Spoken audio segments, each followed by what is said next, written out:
Bismillahirrahmanirrahim. Waqad wasafallahu, dan sungguh Allah telah mensifati malaikatahu, malaikat-malaikatnya, wa anbiya'ahu, dan nabi-nabinya, alaihim, semoga tetap kepada mereka, assalamu, keselamatan, wa ibadahu, dan hamba-hambanya, al-mu'minina, yang beriman, fi kitabihi, di dalam kitab sucinya, bil a'malis salihati, dengan amal-amal yang saleh, wa bil mulazamati, dan dengan mulazamah, menetapi laha, kepada amal saleh,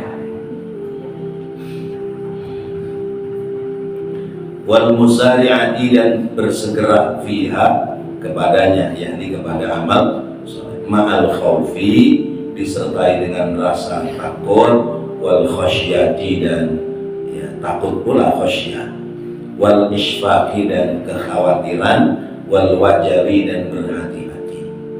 Faqala Allah Ta'ala bil malaikati, lalu Allah Ta'ala berfirman tentang malaikatnya, bal ibadun mukramun, panjangnya ayat. Wa qalu ittakhadha ar-rahmanu waladan subhanah lahu bal ibadun mukramun la yasbiquna bil qawli wa hum bi amrin ya'malun ya'lamu bayna aydihim wa ma khalfahum wa la yashfa'una illa man irtada wa hum min khashyatihi mushfiqun. Al-Anbiya 26-28. Waqalu, dan mereka berkata, ittakhadhar rahmanu waladan, mereka orang-orang kafir menjadikan Tuhan itu zat yang maha rahman memiliki anak. Subhanahu, maha suci Allah dari hal yang seperti itu. Bal, akan tetapi, lahu, baginya, ibadun mukramun, adalah hamba-hamba yang mulia. Jadi orang-orang Yahudi menyangka bahwasanya, sebagian orang Yahudi menyangka bahwasanya Allah itu memiliki anak, yaitu para malaikat. Malaikat itu dianggap anak-anak Allah. La yasbiqunahu bil qawli, malaikat tidak pernah mendahului dengan ucapan, wa hum bi amrin ya'malun, mereka mengerjakan apa yang diperintah oleh Allah. Ya'lamu, Allah mengetahui, baina aydihim wa ma khalfahum, Allah mengetahui apa-apa yang ada di antara mereka dan apa yang ada di belakang mereka. La yashfa'una illa man irtada, mereka tidak memberikan syafaat kecuali kepada orang yang diberikan ridho oleh Allah. Wa hum, dan mereka, min khasyatihi, karena sebab takutnya kepada Allah, mushfiquna, mereka berhati-hati. Malaikat aja mesti hati-hati. Malaikat padahal ibadun mukramun, hamba-hamba yang mulia, tapi mereka berhati-hati menjalankan apa yang diperintah oleh Allah Subhanahu wa Ta'ala. Sementara kita kadang-kadang ceroboh, kita kurang berhati-hati terhadap apa yang telah dibebankan oleh Allah kepada kita. Maka Allah menyindir kita. Kata Allah begini, lau anna hadzal qur'ana ala jabalin la ra'aitahu khashi'an mutasaddian min khasyatillah. Lau anna hadzal qur'ana ala jabalin la ra'aitahu khashi'an mutasaddian min khasyatillah. Seandainya Quran ini diterima oleh gunung, maka kalian akan melihat bahwa gunung itu pasti tunduk, khusyuk, takut kepada Allah Subhanahu wa Ta'ala.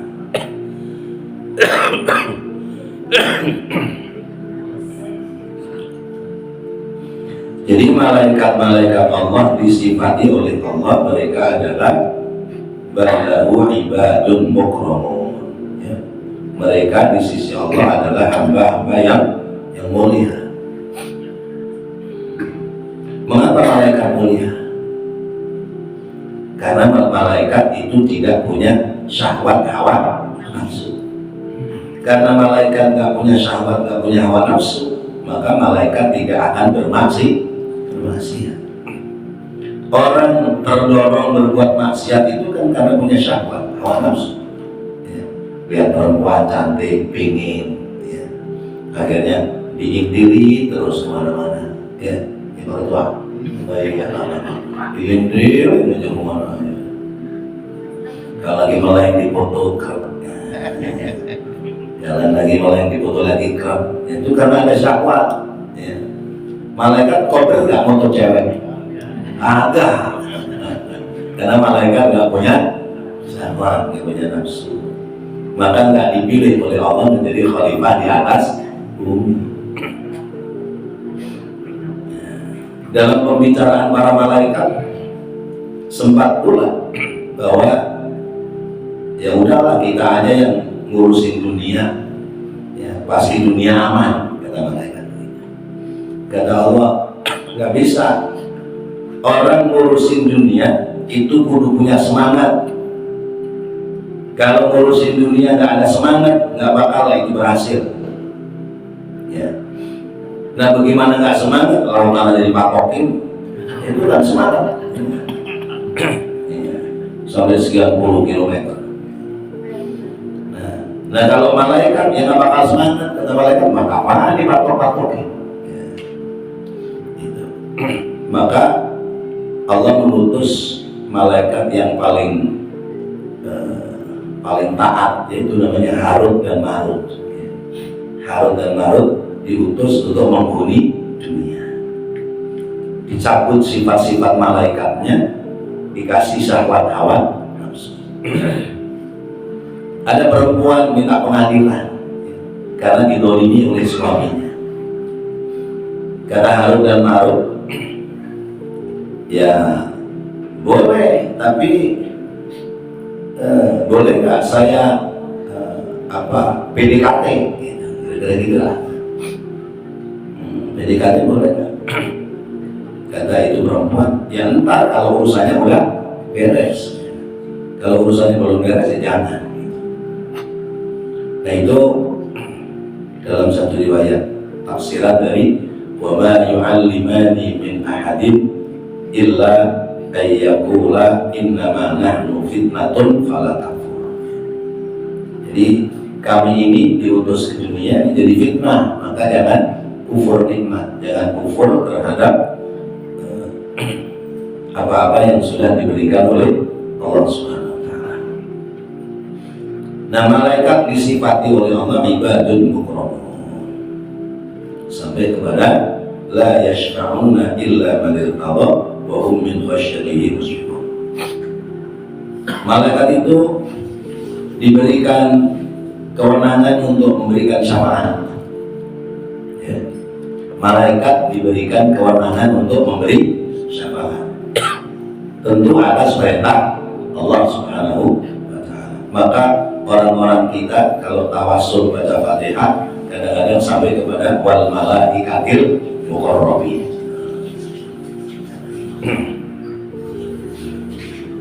Karena di sini la yashfa'una illa man irtada. Itu malaikat.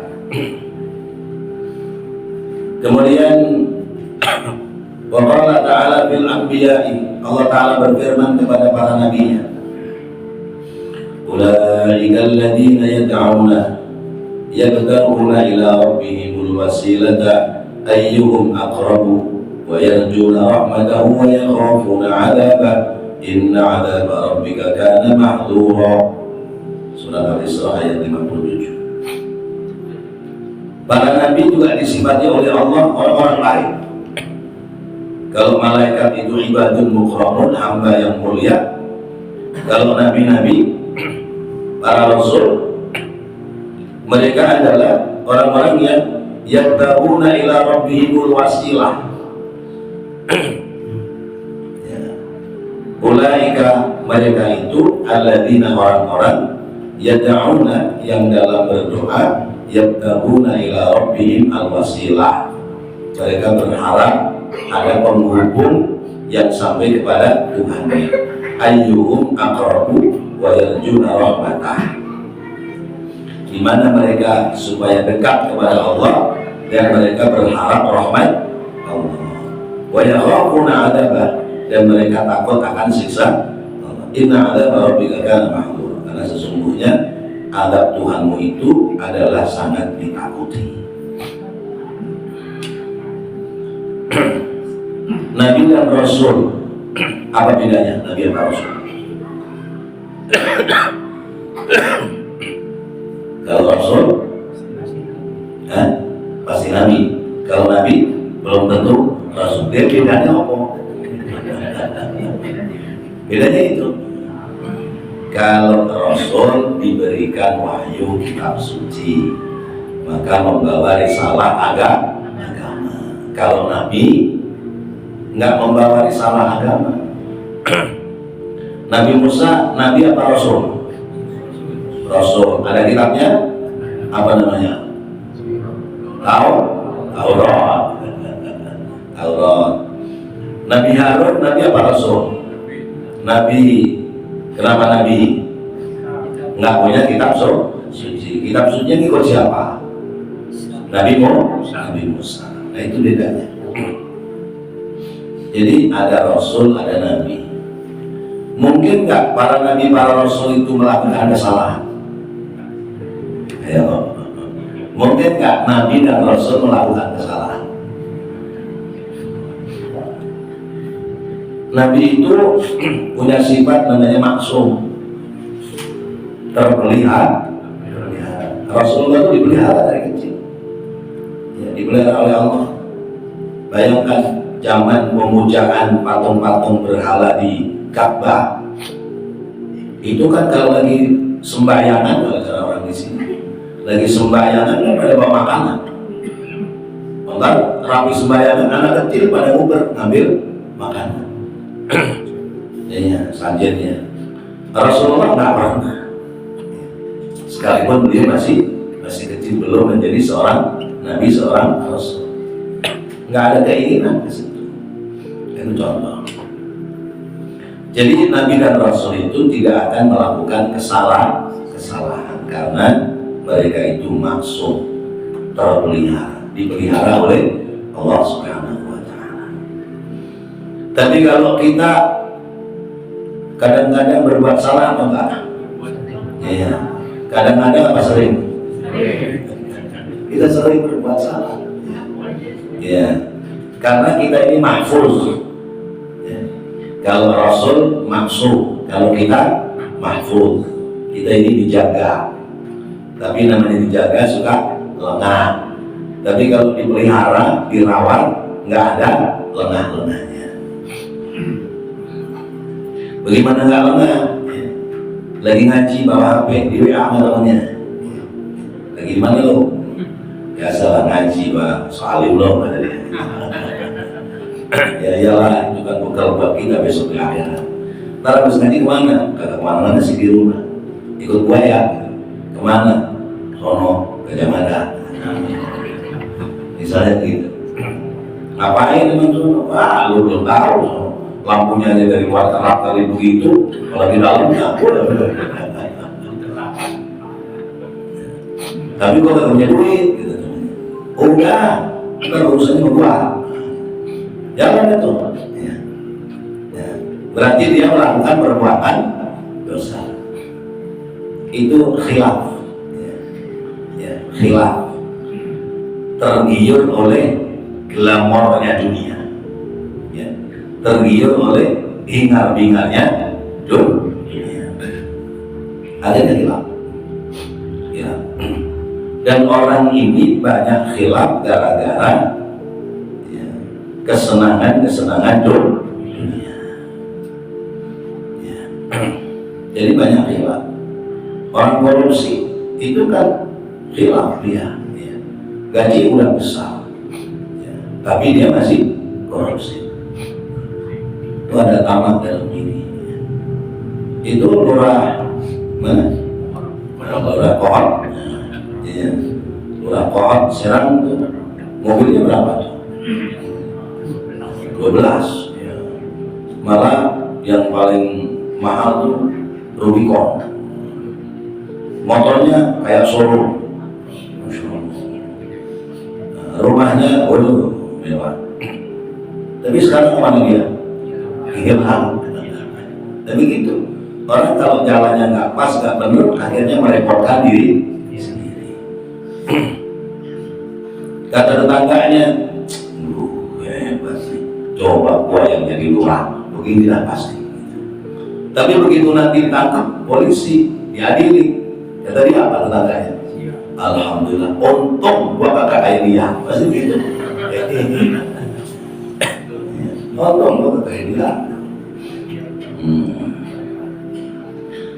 Jadi para nabi dan para rasul mereka itu tidak mungkin melakukan kesalahan karena dijaga, dirawat oleh mereka yang yabtaguna ila rabbihim alwasilah ayyuhum aqrab wa yarjuna rahmatah wa yakhafuna 'adabahu inna 'adaba rabbika kana mahdura. Jadi malaikat bagus, para nabi, para rasul bagus. Wa qala aidan, dan Allah berfirman pula fihi, pada mereka, pada para nabi dan para rasul, innahum kanu yusari'una fil khairati wa yad'unana raghaban wa rahaban wa kanu lana khashi'in. Surat Al-Anbiya ayat 90. Kata Allah, sesungguhnya mereka, yaitu para nabi dan para rasul, kanu adalah mereka yusari'una fil khairat, mensegerakan melakukan kebaikan, wa yad'unana raghaban wa rahaban, dan mereka berdoa kepada kami Allah dengan senang dan rasa takut. Wa kanu lana khashi'ina, dan mereka terhadap kami Allah adalah khusyuk. Malaikat bagus, para nabi, para rasul bagus. Nah, kita ini bagus apa enggak? Qala Allah Ta'ala fil mu'minina, Allah Ta'ala berfirman kepada orang-orang mukmin, mensifati orang mukmin. Apa kata Allah? Wa laqad atayna Musa wa Harun al-furqana wa dhiya'an wa dhikran lil muttaqin alladziina yakhshawna rabbahum bil ghaibi wa hum min as-sa'ati mushfiqun. Itu kata Allah dalam Al-Quran. Ini suratnya Al-Mu'minun. Al-Mu'minun.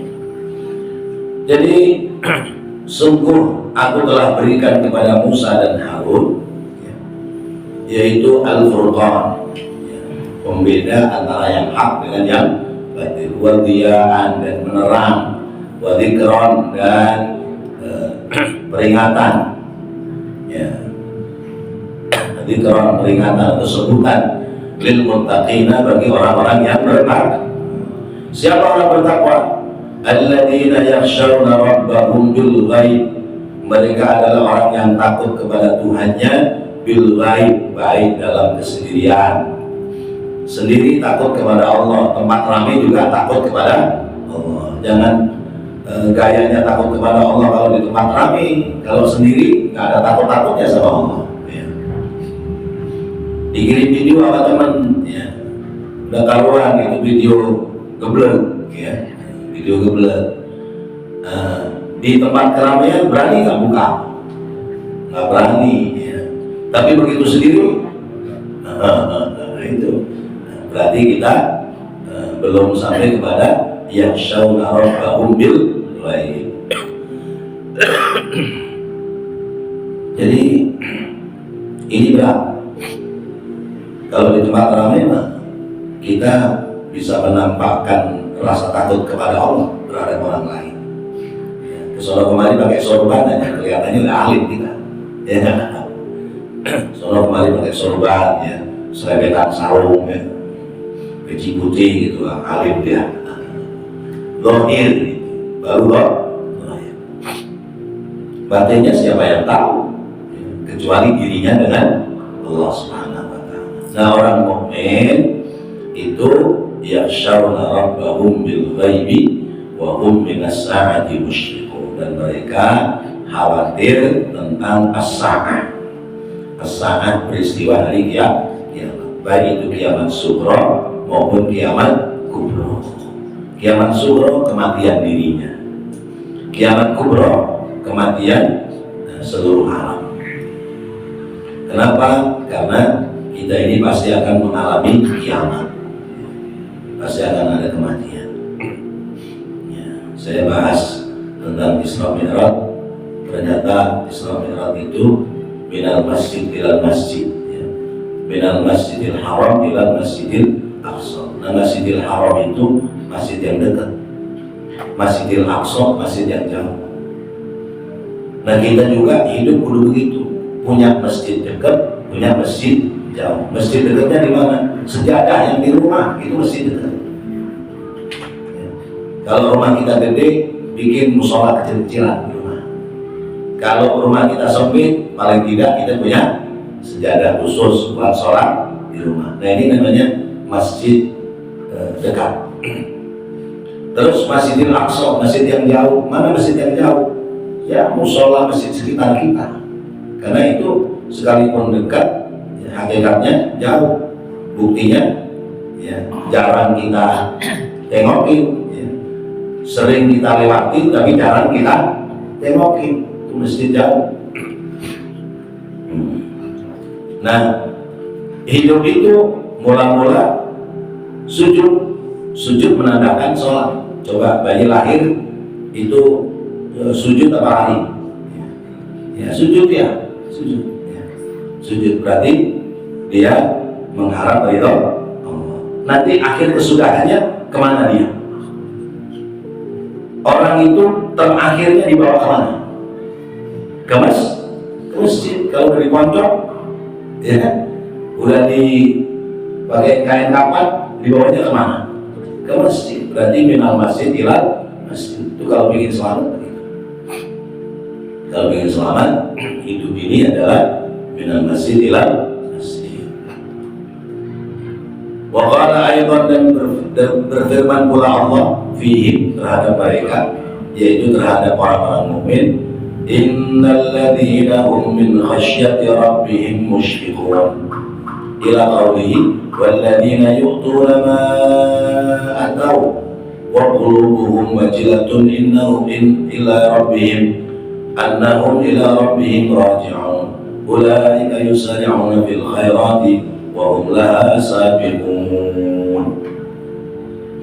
Kata Allah menyifati orang-orang mukmin itu, innal ladzina, sesungguhnya orang-orang, mereka, min khasyati rabbihim, yaitu orang yang takut kepada Tuhannya, musyfiquna, mereka khawatir. Sampai kepada firman Allah, walladzina, dan orang-orang yu'tuna, yang memberi, ma apa-apa, atau yang telah diberikan oleh Allah, ya, orang-orang yang senang sedekah, wa qulubuhum wajilatun, dan hatinya ada rasa takut, ada getaran hati, annahum ila rabbihim raji'un, bahwasanya mereka bakal dikembalikan kepada Tuhan mereka, ulaika yusari'una fil khairat, maka mereka itu pasti akan mensegerakan melakukan kebaikan. Wa hum laha sabiqun, dan mereka terhadap kebaikan sabiquna, selalu mendahulukan. Tuh, jadi sifat orang mukmin. Tadi sifat malaikat bagus, sifat Nabi dan Rasul bagus, disifati oleh Allah bagus. Orang mukmin disifati oleh Allah bagus atau jelek? Bagus, karena ada rasa khasyatullah, ada rasa takut kepada Allah. Hidup ini yang bagus adalah khasyatullah. Kalau kita ada rasa takut kepada Allah, hidup hati-hati. Ya, hati-hati. Ya. Ini harta ini halal apa haram? Ya. Tapi ditawarkan ke kita, tapi haram, enggak, saya enggak mau. Kenapa? Karena ini nanti bakal jadi masalah. bakal jadi masalah. Harta haram ketika kita ambil bakal jadi masalah. Ya. Tapi harta halal yang kita ambil akan jadi berkah. Dan pernah saya ceritain, ada 3 orang bersaudara, ya, punya orang tuanya sudah jumbo. Kata saudara yang pertama bilang sama saudara yang kedua, lu aja yang ngurusin, gue sibuk. Kata saudara yang kedua, lah gue juga sibuk. Ya, padahal sibuknya mah nggak ada sibuk-sibuk amat, orang kerjanya tukang parkir doang, untuk perapatan. Sibuk gitu lah. No aja lah, adiknya yang suruh jagain emaknya yang sudah tua. Nah, adiknya maju, ya Allah, saya merawat ibu saya ikhlas. Saya merawat ibu saya ikhlas semata-mata mengharap ridho Allah, karena saya harus berbakti kepada ibu saya. Dirawat sehari, 2 hari, seminggu, sebulan, 2 bulan, setahun, meninggal. Begitu ibunya meninggal dunia, saudaranya datang, ada yang berdua. Datang, ada rumahnya, ada kekayaan, warisannya, datang berdua. Wah, kocok-kocokan berdua. Kata adiknya yang ketiga, ya udah, kalau kalian ingin dapat bagian banyak, saya nggak mau ngambil bagian. Biarin nggak bagi kalian aja berdua. Dibagilah berdua. Datang ke rumah, minta fatwa waris. Ya. Fatwa warisnya cuma berdua. Dijual laku 300 juta, misalnya begitu. Udah bagi 2 cincainya. Saudaranya yang adiknya yang bungsu nggak kebagian apa-apa.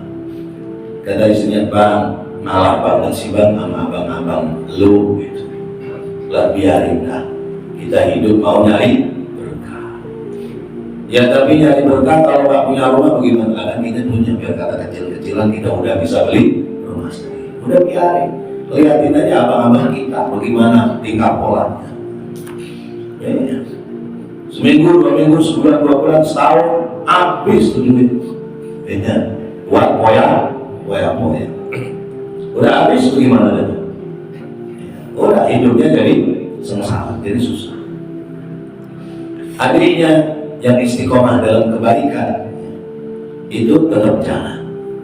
Satu saat bermimpi, dalam mimpinya ya, ada omongan begini, no, di perapatan jembatan situ pinggir kali ada gundukan plastik hitam, ada uangnya 300 juta, ambil aja. Kalau mau ambil aja, tapi nggak berkah. Itu di mimpinya begitu, nggak berkah. Dia bangun dari tidurnya, astagfirullahaladzim, apa ini mimpi? Bener apa enggak ini? Udah ngomong dia masih, mak, saya barusan mimpi di pojokan itu jembatan yang sebelah sini itu dekat tukang sate, katanya ada uang apa plastik hitam, ada duitnya 300 juta. Apa kata istrinya? Ya, ambil buruan, ya. Biar gak keduluan orang ambil bang, tapi gak berkah pada suaminya. Wah, dasar orang laki susah, dia gak hidup senang, susah. Enggak lah, orang gak berkah saya gak mau. Udah. Malam berikutnya mimpi ngomong, bukan 300 juta lagi, tinggal 30 juta. Nah, tinggal 30 juta. Tapi gak berkah. Dia ngomong sama istrinya, udah buruan ya bang, kalau abang gak mau saya ambil. Jangan. Ya, karena apa? Tidak berkah, percuma. Harta yang tidak berkah percuma, sia-sia. Lewat. Ya. Malam ketiga mimpi lagi, tinggal 3 juta. Tinggal 3 juta. Nggak diambil lagi karena tidak berkah. Malam keempat mimpi tinggal 300.000. ya 30.000, ya. Tinggal 30.000, tapi berkah. Kata suaminya, nah ini nih, ya. Saya ngambil yang berkah, biarin dia 30.000. Ngomong sama istrinya, apa kata istrinya? Dasar orang lagi bego, 300 juta kalau diambil, ya giliran 30.000 diambil. Kata suaminya, bodoh amat, saya pengen nyari berkah. Diambil bener, ada itu 10.003. Udah dibuka, ya. Pulang balik, Pak beli apa ini ya? Cuma 30.000. Iya, datang tukang ikan ya. Bang beli Bang. Ini dulu 30.000 mau beli ikan laut, dapat berapa ini? Ya kalau yang sedang-sedang yang rada kecilan ya dapat 3. Ya udah saya beli 3. Beli 3. Dan bawa pulang itu. Ngomong ke saya, Pak, alhamdulillah nih saya beli ikan. Ya. Dan ikan 3 ekor. Ini dari duit berkah. Apa kata istrinya? Bodoh amat, urusin aja lu sendiri.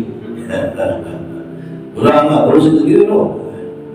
Ya udah, karena dia orang hebat, dikerik, dibersihin, sisiknya dibobok, perutnya. Ada berlian, ada intan berlian. Ngomong sama istrinya, Mama, ini apaan sih? Ini ada berliannya nih. Para nih, oh bener Pak, ini berliannya, ini kan berkahnya. Kata suaminya, tapi ini bukan punya saya, ini punya negara. Kan saya belinya ikan, ini punya negara. Enggak, saya harus kembalikan kepada negara. Masya Allah. Akhirnya itu mutiara, ya, intan berlian, ya, dibungkus, dibawa ke kerajaan, diserahkan kepada raja. Apa yang terjadi? Rajanya bangga, bahagia karena masih ada rakyatnya yang baik, yang jujur. Ini pasti rakyat yang beriman kepada Allah, rakyat yang baik, rakyat yang jujur. Sampai-sampai menemukan berlian dalam perut ikan, dikembalikan kepada negara. Ditanya, Bapak kerjanya apa? Pak, kerjanya serabutan. Udah, sekarang begini dah, karena kamu sudah jujur, kamu saya angkat menjadi karyawan negara. Gajinya berapa? Sebulan 300 juta. Masya Allah. Itulah berkah. Maka orang mukmin yang ditunggu-tunggu, hidup itu endingnya, akhir kesudahan dari perjalanan kita dalam mengisi kehidupan. Sebab kata Allah, orang-orang mukmin itu hum min khasyati rabbihim musyfiqun. Mereka itu ada rasa khawatir terhadap kemurkaan Allah Subhanahu wa ta'ala. Jadi karena khawatir dengan kemurkaan Allah, dia punya badan, dia manfaatkan untuk ibadah. Dia punya harta, dia manfaatkan untuk sedekah. Dia punya ilmu, dia manfaatkan ilmu untuk orang lain. Ajarkan ilmu terus begitu. Dan mereka yusari'una fil khair. Mereka mensegerakan melakukan kebaikan.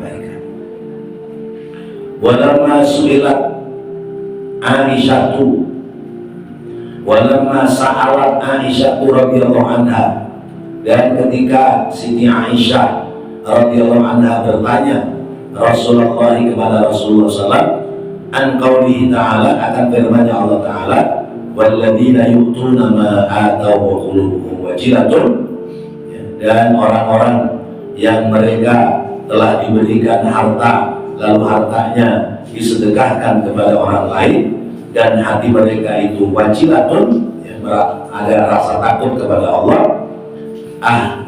Huwa anna rajul yuzni wa yasruqu summa yakhafu.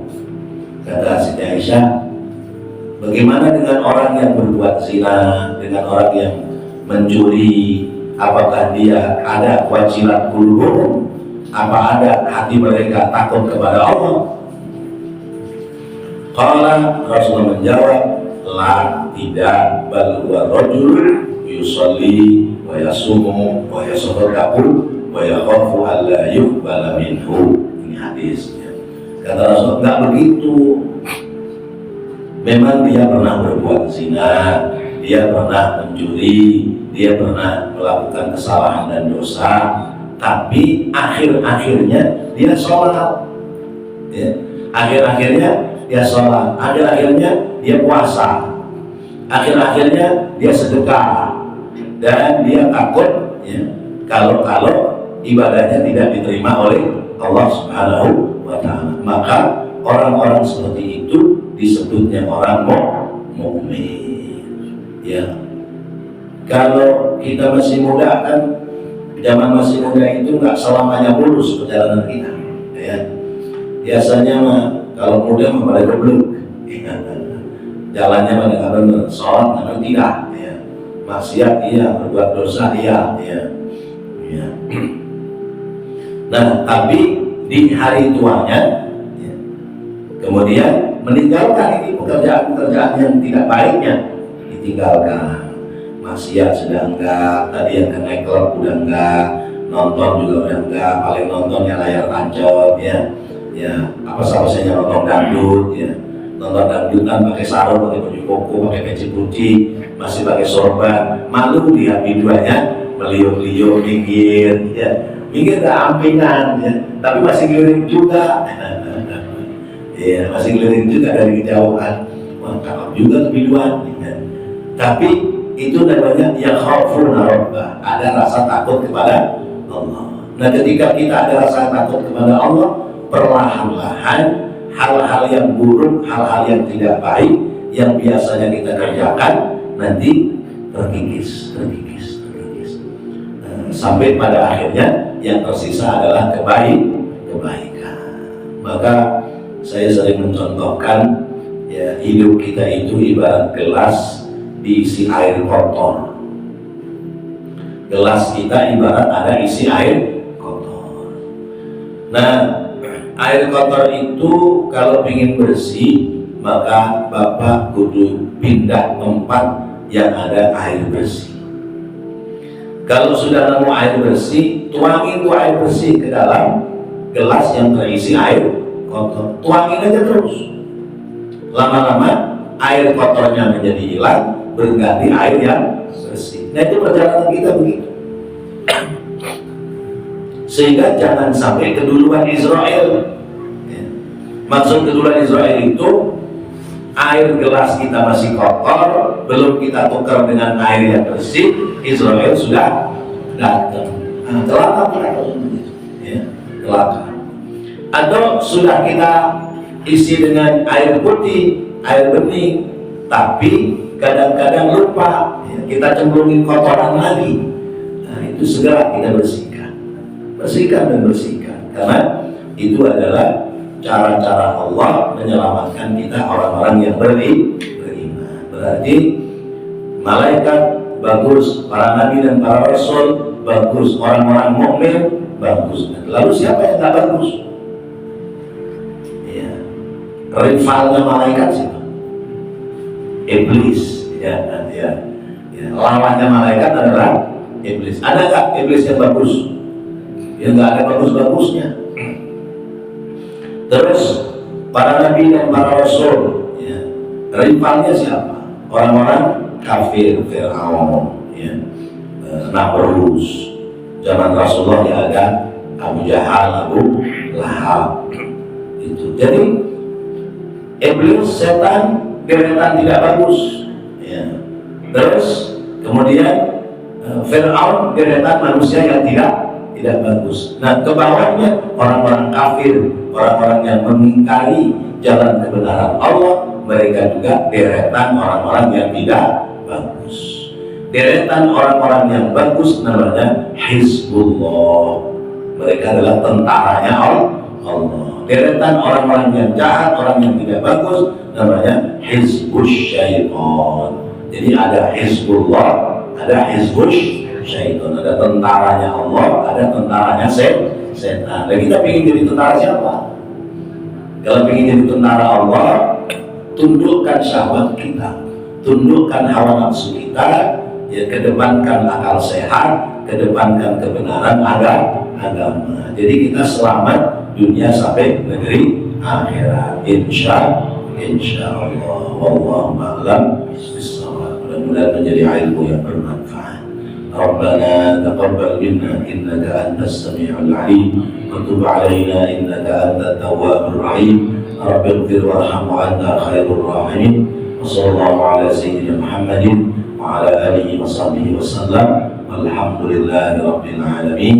Wassalamu alaikum warahmatullahi wabarakatuh.